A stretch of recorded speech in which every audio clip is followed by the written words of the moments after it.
21 नवंबर 2025 को परभणी के जिलाधिकारी कार्यालय में एसडीपीआई पदाधिकारियों और स्थानीय नागरिकों ने एक महत्वपूर्ण निवेदन सौंपा।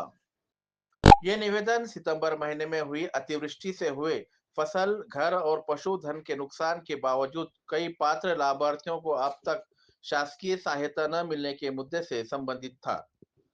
निवेदन में बताया गया कि तलाटी और उनके पथक ने सर्वे तो किया, लेकिन कई किसान और नागरिक आज भी सरकारी मदद की प्रतीक्षा में है।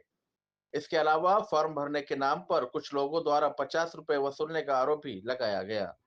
साथ ही 10,000 रुपए की सहायता पाने वाले कुछ लाभार्थियों से 2,000 रुपए ऊपर अधिकारियों को देने के नाम पर वसूली किए जाने की शिकायत की गई। निवेदन में 3 मुख्य मांगे रखी गई। सभी पात्र लाभार्थियों को तुरंत सहायता दी जाए।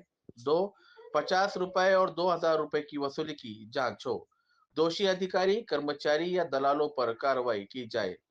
आज जिलाधिकारी कार्यालय के बाहर महिला और पुरुषों की भारी संख्या में मौजूदगी रही। एसडीपीआई के पदाधिकारी और कार्यकर्ताओं ने सरकारी मदद में हो रही देरी पर कड़ी प्रतिक्रिया व्यक्त की और कहा कि पीड़ितों को न्याय मिलना जरूरी है। एसडीपीआई विधानसभा अध्यक्ष मोहम्मद जावेद शेख और एसडीपीआई उपाध्यक्ष ने कहा कि यदि जल्द कार्रवाई नहीं हुई तो ये मामला ऊपरी स्तर तक ले जाया जाएगा। अब देखते हैं कि प्रशासन इस निवेदन पर क्या निर्णय लेता है। आमची मागणी हक्काची नाही, कोणाच्या बापाची। मुर्दाबाद मुर्दाबाद, तहसील प्रशासन मुर्दाबाद। सरकार पाहणी करून अन्यायग्रस्तांना न्याय द्यावा अशी ठाम मागणी केली आहे। वार्ड क्रमांक 2 बरकत नगर, शिवनगर, रहमान नगर इथं जो 2 तारखेला पाणी घुसलं होतं ते 2 तारखेच्या आधी पाणी घुसलं होतं। हाल में सबने 50-50 रुपए लिए और फार्म भरे। जिसने 50 रुपए दिए उनके फार्म आए, पैसे आए, और जिसने नहीं दिए उनके आए नहीं। और हमारे घरों में बहुत सारा पानी आया, लेकिन आके लेके गए मगर कुछ भी नहीं हुआ। और बोल रहे कि 2-2 हज़ार रुपये दो, तो हमको तहसीलदार को देना है। हम तहसीलदार को देंगे तो तुम्हारे 10-10 हज़ार रुपये आएंगे, नहीं तो नहीं आएंगे। तो हमको तो 1 रुपया भी नहीं मिला और ना ही राशन मिला। ऐसा सब आदाब है। आज वार्ड क्रमांक 2 महराज नगर, बरकत नगर, सेवक नगर से लोग हमारे साथ में आए हुए हैं। जो ओला दुष्काल में जो लोगों के घरों के अंदर पानी घुसा था, तब जो है तलाटी ऑफिस से कुछ कर्मचारी सर्वे के लिए आए थे और लोगों को जो है पैसे जो 10-10 हज़ार रुपये आने वाले थे, तो वो सर्वे जो है जिसका हक है वो सर्वे नहीं सही हुआ। आज जो जिसके घर में रेल पानी घुसा है, आज उनको पैसे नहीं मिले हैं। ये यहाँ धांधली हुई। हम ये बात लेकर तहसीलदार साहब के पास आए तो तहसीलदार इस बात पर कोई जवाब देने के लिए राज़ी नहीं है। ऐसी बात कर रही कि उनको कुछ ही नहीं मालूम। हम नायब तहसीलदार साहब के पास ये बात करें तो एक उन्होंने अनजान की तरह बात करी। अभी तक तो मुझे धांधली हुई और ऐसा हुआ करके मुझे मालूम नहीं। हमने सारे फिर न्यूज़ बताए, उनको सबूत बताए, तब फिर उन्होंने तहसीलदार साहब से बात की। हमने बोले हमको तहसीलदार साहब से बात कराओ। जब तहसीलदार साहब कलेक्टर ऑफिस में थे और कलेक्टर साहब से मीटिंग कर रहे थे, तो हम तकरीबन आधा 1 घंटा वहाँ बैठे। फिर उसके बाद नायब तहसीलदार साहब ने हमको कलेक्टर ऑफिस लेकर आए। वहाँ पर भी तकरीबन 1 घंटा बैठे हुए। सारी महिला है यहाँ, छोटे छोटे बच्चे हैं। 1-2 घंटे के बाद हम फिर बाहर कलेक्टर ऑफिस के अंदर रुके थे, तो तहसीलदार साहब ने साफ अल्फाजों में ये बात की, जो पंचनामे हुए हैं अभी तक वही उनके पैसे मिलेंगे। हमारी मांग ये है कि वहाँ के पंचनामे ही गलत हुए, जिसका हक़ है उनको पैसा नहीं दिया गया है। आप कलेक्टर साहब और तहसीलदार साहब इस बात की जो है ये करें कि हमारी रिक्वेस्ट है कि वहाँ जो सर्वे हुए वो गलत है, फिर से एक बार वहाँ सर्वे किया जाए और जो यहाँ लोगों के मजलूम है, जो गरीब है, जो नुकसान हुए, उनको जो है न्याय दिलाए और उनको जो है जो भी उनका हक़ है उनको दिया जाए। आज हम यहाँ पर तहसील कार्यालय आए हुए हैं।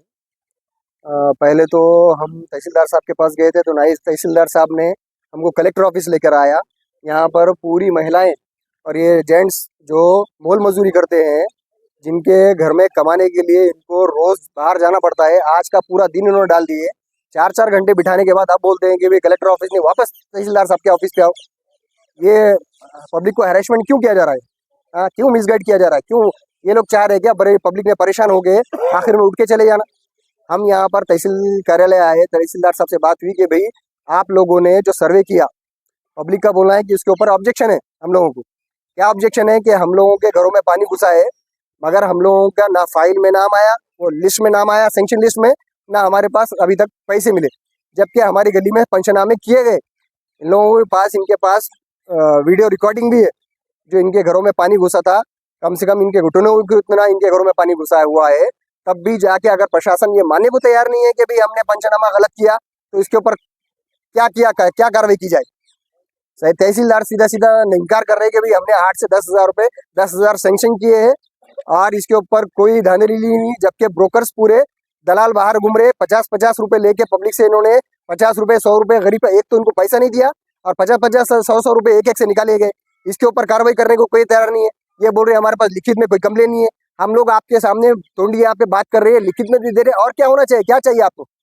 किस तरह की कंप्लेन देंगे? पब्लिक खुद आके आपके पास बात कर रही है कि 100-50 रुपये लेके, इसके ऊपर क्या कार्रवाई करने वाली? दूसरी बात, इन लोगों को ये बोला गया कि आपके अकाउंट में 2-2 हज़ार रुपये आएंगे, तब जाके 10-10 हज़ार रुपये आएंगे, उसमें से 2-2 हज़ार रुपये आपने देना। कौन बोले? एजेंट ने बोले। और 7 एजेंटों का बोलना है कि ये हमको अधिकारियों को देना है, तब जाके वो पैसे सैंक्शन होंगे, नहीं तो नहीं होंगे। इसके ऊपर क्या कार्रवाई कर रहा प्रशासन? इसके ऊपर जरा हमको जवाब देना। फिर तीसरी बात कि ये लोग जिनके घरों में पानी घुसा है, आपने हमको ये प्रूफ करके बताना, आपने पूरा आपका क्या हिसाब से पंचनामा हुआ वो आपने सर्वे रिपोर्ट हमको देना। ज्योग्राफिकल एरिया के हिसाब से अगर देखा जाए तो ये लोगों के केनाल के करीब ढलान वाले इलाके में ये लोग रहते हैं, और इनके घरों में अगर पानी घुसा है, इनको पैसे नहीं मिले, तो फिर पैसे दिए किसने? आप दिए किसको? आप, ये बड़ा सवाल है। ये जनता आपके सामने साक्षात खड़ी हुई है, ये लोग खुद कह रहे हैं। हमारे को प्रूफ देने के लिए आपको क्या वीडियो ला के देना है क्या? इसके ऊपर पब्लिक खुद अपनी तोंडी बोल रही है, आके खड़े रह के गवाही देने के लिए तैयार है। हम लोग इसके ऊपर कोर्ट में भी जाके बात करने के लिए तैयार है। कोर्ट में फाइल करेंगे, केस फाइल करेंगे तहसीलदार और नायब तहसीलदार के खिलाफ में, और तलाटी के खिलाफ में जिसने पंचनामा किया। जैसे कि हमने आपको बताया कि भाई हम न्याय मांगने के लिए कोर्ट का दरवाजा खटखटाने वाले, जब तक हमको ये पब्लिक को इंसाफ नहीं मिलेगा हम खामोश बैठने वाले नहीं है। आप लोगों को इनके ये रोजगार जो छोड़ के, रोजी रोटी छोड़ के यहाँ पे आए, उसका भी देना पड़ेगा आपको। वो पैसे 10,000 भी जो नुकसान हुआ वो भी देना पड़ेगा, और राशन के किट भी बांटे गए, उसके अंदर भी धांधली हुई, वो भी आपको इनको पूर्तता करके देनी पड़ेगी।